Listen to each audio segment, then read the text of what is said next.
Et oui, déjà presque 2 ans qu'on s'est rencontrés, un peu moins, avec l'idée de faire une grande exposition d'art et notamment d'art contemporain à Saint-Raphaël. En même temps, nous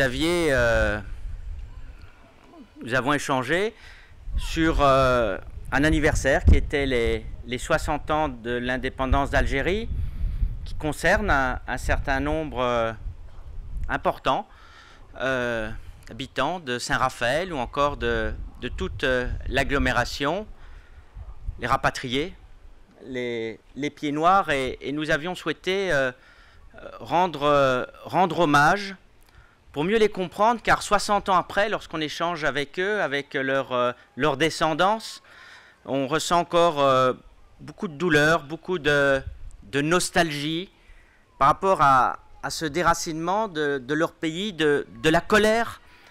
Et on avait échangé pour se demander aussi comment ces hommes et ces femmes déracinés se sont également, et vous avez de merveilleuses réussites, si profondément ancrées et enracinées en métropole. C'était le début de notre réflexion. À partir de février, je dirais qu'elle s'est presque enrichie malgré nous, avec les événements en Ukraine, la guerre en Europe, ici à 2500 km. Qui l'aurait imaginé, il y a encore quelques mois, que des millions de personnes venant d'Ukraine, des femmes et des enfants en quasi-totalité, eh bien, viendraient jusque chez nous. Et c'est vrai que ça nous a fait appréhender les uns et les autres. Vous avez 110 personnes de nationalité ukrainienne qui sont ici, qui vivent aujourd'hui sur notre territoire. Eh bien, ce malheur à nos portes, et ça nous a aussi interrogés sur la réaction à avoir par rapport à ce drame qui était subi.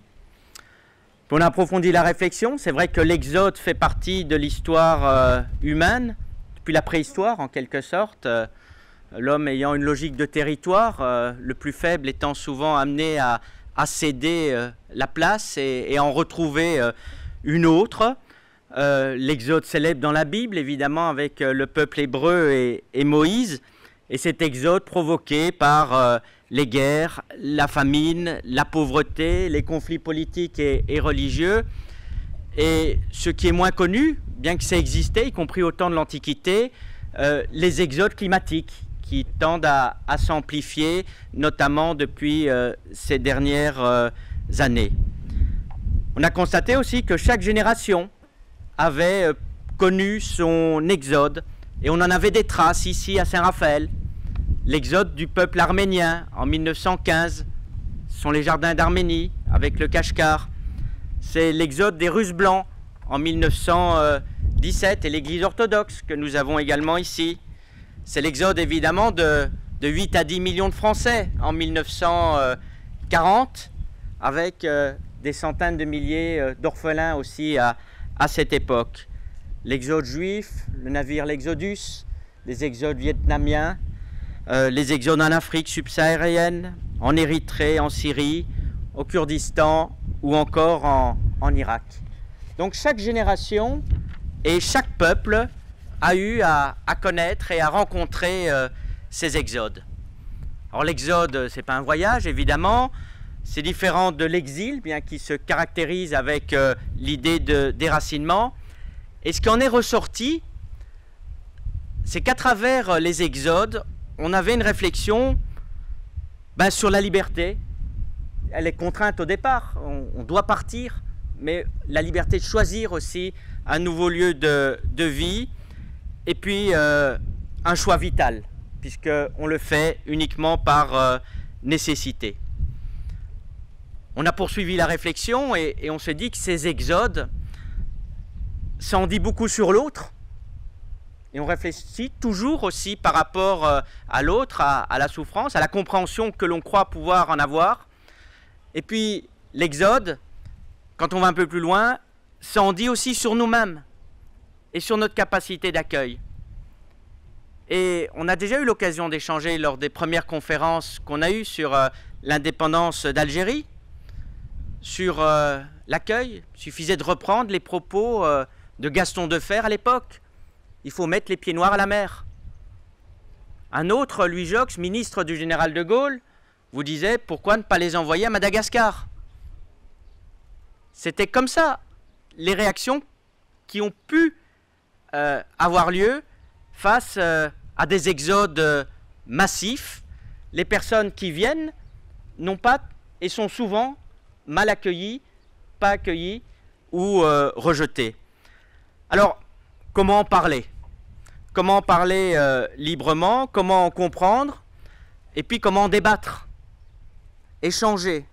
Comment aller plus loin? Et nous nous sommes tout de suite mis d'accord, car quoi de mieux pour être en liberté, échanger, partager, débattre, que de le faire autour d'une ambition artistique. L'art qui fait évidemment réfléchir. Alors l'art n'a pas toujours été un sujet de réflexion en tant que tel. À travers le temps, l'art pouvait être uniquement académique. C'est dans la période contemporaine que l'art s'est encore davantage manifesté aussi comme ayant un sens politique. Évidemment avec Picasso, si on repense à Guernica, c'était aussi bien révolutionnaire d'un point de vue artistique, inaugurant et avançant sur la période cubiste, et c'était également révolutionnaire en dénonçant le franquisme ou les bombardements qui avaient eu lieu à Guernica. Alors l'art, c'est ce qui permet à chacun d'exprimer sa liberté, et je salue l'ensemble des artistes qui sont aujourd'hui présents, une liberté totale, comme celle que vous avez eue aussi, ma chère Simone, puisque quand on fait confiance à un commissaire d'exposition, c'est lui laisser aussi une totale liberté de création, d'exposition.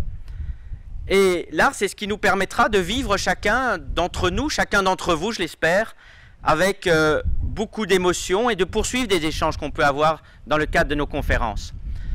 Alors, vous avez évoqué, puisque l'exposition a commencé, on est en France par une polémique, dans la mesure où on avait exposé une œuvre brutale, puisqu'elle faisait référence aux déportés d'Auschwitz, ici en bord de mer, et directement, les réseaux sociaux étant ce qu'ils sont, toute la population, alors que nous n'avions pas encore fait le vernissage, a pu déjà commencer à avoir un avis sur le sujet. Et on a pu commencer aussi à discuter entre nous. C'est vrai que l'art peut être parfois dans la provocation, surtout l'art contemporain, pour faire réfléchir. Parfois pas toujours le bon goût, le préservatif sur l'obélisque, enfin c'est un avis personnel, chacun peut évidemment avoir le sien. Et on a réfléchi sur ce sujet, sur cette œuvre qui se trouvait au bout du parking Bonaparte à un moment donné. On peut se dire c'est le droit de l'artiste, c'est une liberté, et s'il y a des parents qui peuvent même être choqués pour leurs enfants, on peut le comprendre, mais ça doit aussi ouvrir à une éducation. Lorsque vous avez des enfants qui passent leur temps sur des tablettes à regarder n'importe quoi, vous avez parfois les mêmes parents qui ne se posent pas autant de questions de savoir si c'est bon pour le bien-être ou pour l'équilibre de leurs enfants. Se dire aussi que la Méditerranée qu'on a en face de nous a toujours été, à travers l'histoire, une mer de douleur, une mer de sang, depuis l'Odyssée et encore bien avant. On ne fait pas n'importe quoi face à la mer, on ne laisse pas ses enfants se baigner librement. La mer est dangereuse et on le sait. Et pour quiconque connaît le détroit de Gibraltar, ce sont des milliers de morts que vous avez aussi à vos yeux quand vous vous y rendez. Et puis il y avait la volonté aussi de se dire que lorsque vous avez des expositions artistiques, on n'a pas le droit dans le cadre de l'espace public de violer le regard, puisqu'on a le droit aussi de ne pas le regarder ou de prendre son temps et de réfléchir aussi pour pouvoir appréhender cette œuvre d'art. C'est pour ça qu'on a décidé de le mettre à la Villa des Myrtes avec une exposition. Ça, c'est pour vous dire que c'est toutes les interrogations qu'on peut retrouver à travers l'art contemporain. Et je crois que c'est ce qui est aussi passionnant lorsqu'on commence à s'intéresser, à ouvrir les premières portes. Et vous m'avez permis d'ouvrir aussi ces premières portes que nous ne connaissions pas à Saint-Raphaël. L'art contemporain qui est celui qui dépasse le cadre, qui dépasse la composition artistique elle-même pour amener à réfléchir pas seulement avec son cerveau, mais à réfléchir comme l'a fait cette mère de famille, et c'était son expression, elle est légitime, c'est-à-dire avec son cœur ou ses tripes, c'est tout l'être humain qui réfléchit aussi à travers l'expression de l'art contemporain. Alors Simone, merci. Merci pour, à 3 titres. Vous voyez, on conclut les uns et les autres par un triptyque. Merci pour le travail exceptionnel mené par vous-même, mené par vos équipes, mené par les équipes de la ville aussi. C'est près de 200 œuvres qui sont exposées. 200 œuvres, plus de 200 œuvres sur 8 lieux qui sont emblématiques. Bonaparte, l'espace des Layens, la réserve, les Myrtes, les Asphodèles, le musée archéologique, notre église également, le centre culturel et encore la salle d'exposition Raphaël, outre le Vieux-Port et encore l'espace public. C'est plus de 80 artistes, une centaine je crois, de dizaines de nationalités différentes. Et le fait qu'ils soient de nationalités différentes est également important pour voir l'étendue de ce que représentent les exodes à travers sculpture, peinture, lithographie, photographie, installation, performance ou projection. Et vous en verrez une sur la plage du VEA. Le deuxième point, c'est que nous sommes très fiers.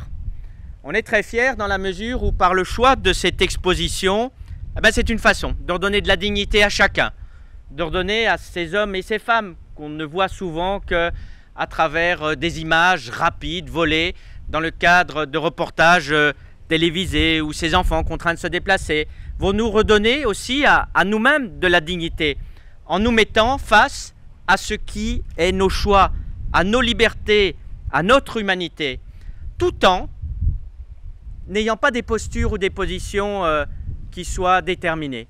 Avec l'accueil des Ukrainiens, on a pu le voir, élan de générosité dans un premier temps absolument remarquable de la totalité des habitants. Puis à travers le temps, il y a des difficultés qui surgissent. Vous hébergez une famille d'Ukrainiens, 1 semaine, 2 semaines, 3 semaines, plusieurs mois, ça devient compliqué. Et donc vous vous posez d'autres questions également, de se dire comment est-ce qu'on fait. Donc en le mettant avec cette exposition, ça nous amène, c'est mon interprétation, je n'entends pas évidemment à l'imposer puisque ma liberté s'arrête là où commence la vôtre. Mais vous nous dites également que l'être humain, chacun d'entre nous, est rempli de paradoxes. Et je crois que la mise en avant de nos paradoxes, c'est également l'expression de l'intelligence et de la liberté que nous ne pouvons retrouver qu'à travers la création artistique. Enfin, le troisième point, et ça c'est en tant que maire et au nom de l'ensemble de mes administrés, vous nous rendez très fiers de nous-mêmes et vous nous rendez aussi très fiers de notre ville. Notre ville qui est souvent vue comme une ville de vacances. On nous dit souvent « ah vous vous baignez », même au mois de décembre, ça c'est pour les Parisiens. Une ville d'insouciance, une ville de repos, une ville où on se change les idées. Pourquoi parler de ça au mois de juillet alors qu'on est venu pour se reposer? Bien, je crois que cette exigence nouvelle, puisque c'est ce que nous avons voulu, cette exigence en montrant que nous construisons aussi notre identité avec nos idées, avec la volonté d'être une ville qui n'est pas dans l'uniformité, une ville également qui refuse l'uniformisation, également des pensées, en ayant les mêmes festivals partout, les mêmes types d'amusements, et bien qu'on cultive aussi nos différences. Vous savez, une ville se construit. Saint-Raphaël s'est particulièrement construite au début du 19e siècle et au début du 20e siècle, avec Félix Martin, c'était le maire de l'époque. Vous aviez encore Alphonse Karr qui avait fait venir tous ses amis, les gens de culture aussi, qui a fait que nous nous en souvenons encore 100 ans plus tard, de la venue de Scott Fitzgerald qui a écrit Gatsby le Magnifique. On se souvient également de la venue de Maupassant, on se souvient également de Picasso qui a une petite aquarelle qui a été faite ici sur ce qui était l'hôtel Continental. Et c'est ce que nous renouons aussi avec le grand projet qu'on a eu l'occasion de vous présenter récemment, celui de la promenade des Bains, c'est-à-dire construire l'avenir par le passé. Donc je vais vous dire qu'on est très fiers de pouvoir nous permettre de dire aujourd'hui que Saint-Raphaël est une ville qui restera bien entendu ancrée par les vacances. Mais pas seulement, on est plus que cela. On est une ville qui est contemporaine, on est une ville moderne, on est une ville qui réfléchit, une ville aussi qui accepte le monde, qui change, qui a des projets, une ville où chacun a sa place et une ville où on est grand, mais on est grand parce qu'on est ensemble. Merci Simone.